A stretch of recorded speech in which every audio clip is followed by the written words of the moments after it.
दोस्तों, एक बार गुरु और शिष्य जंगल से होते हुए अपने गांव जा रहे होते हैं। अंधेरा काफ़ी हो चुका था। शिष्य ने अपने गुरु से कहा, काफ़ी रात हो गई है, अगर आप कहें तो आज की रात यही आसपास के किसी गांव में गुजार लें। गुरु जी ने अपना सर हिलाया और वो आसपास के गांव में एक छोटे से घर के पास जाकर रुक गए। अब जैसे ही वहां गए, गुरु जी के शिष्य ने दरवाज़ा ठकठकाया। उस घर से एक गरीब आदमी बाहर आया तो गुरु जी ने बोला, हम अपने गांव जा रहे थे, लेकिन काफ़ी रात होने की वजह से हमने इसी गांव में रुकने को सोचा है। क्या हम आज रात आपके यहाँ रुक सकते हैं? गरीब आदमी बोला, हाँ क्यों नहीं, आप दोनों अंदर आ जाइए। अब जैसे ही गुरुजी अंदर गए, उन्होंने देखा कि उस आदमी के घर में बहुत ज़्यादा गरीबी थी। गुरुजी ने उससे पूछा कि आप क्या करते हो? वह गरीब आदमी बोला कि मेरे पास बहुत सारी ज़मीन है। तो गुरुजी ने बोला, अगर तुम्हारे पास बहुत सारी ज़मीन है तो इस तरह से क्यों रहते हो?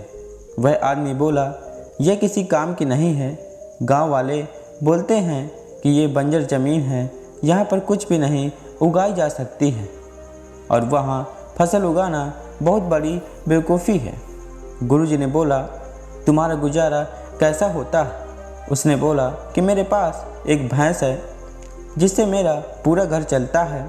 ये सुनने के बाद गुरुजी सो जाते हैं और रात में जब सब लोग सो रहे होते हैं, तब गुरुजी अपने शिष्य को उठाते हैं और उस गरीब आदमी की भैंस लेकर अपने गांव चले जाते हैं। शिष्य अपने गुरु से पूछता है कि गुरुजी, कहीं आप ये गलत तो नहीं कर रहे हैं? उस गरीब आदमी की रोजी रोटी इसी भैंस की वजह से चलती है। तो गुरुजी ने अपने शिष्य की तरफ देखते हैं और मुस्कुराते हुए आगे बढ़ जाते हैं। उस बात को तकरीबन 10 साल गुजर जाती है और जो गुरु का शिष्य था वह बहुत बड़ा गुरु बन चुका था। तो एक दिन उन्हें उस गरीब आदमी की याद आती है कि मेरे गुरु ने उस आदमी के साथ अच्छा नहीं किया था, तो क्यों न मैं एक बार चलकर वहाँ देखूं कि वह आदमी अब किस परिस्थिति में है। वह शिष्य उस गांव की तरफ जाता है और वहाँ जैसे ही पहुँचता है तो वह देखता है कि जहाँ पर उस गरीब आदमी का झोपड़ा था, वहाँ पर एक बड़ा ही आलीशान महल बन चुका था और उस झोपड़ी के बाहर जो बंजर ज़मीन पड़ी थी, उस पर फल और फूलों के बगीचे थे।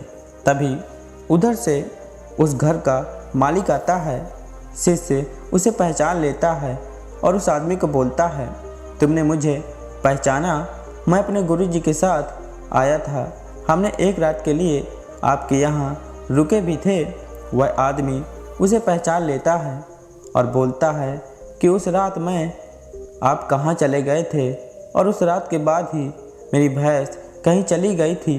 मेरे पास कोई रास्ता नहीं था, तो मैंने अपनी ज़मीन पर मेहनत की और फसल निकल आई और आज मैं इस गांव का सबसे बड़ा और सबसे अमीर आदमी बन चुका हूँ।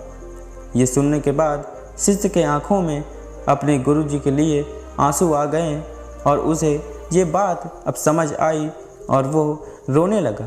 तो दोस्तों, हमारे अंदर ऐसी बहुत सी टैलेंट छुपी हुई हैं, लेकिन हमें कोई ना कोई चीज़ रुका कर रखी है। वो आपके फैमिली वाले भी हो सकते हैं, आपका जॉब भी हो सकती है और कुछ और भी हो सकता है। देखिए, आपके पास भी तो भैंस की जैसी कोई दूसरी चीज़ तो नहीं है जिसने आपको आगे बढ़ने से रोक रखा।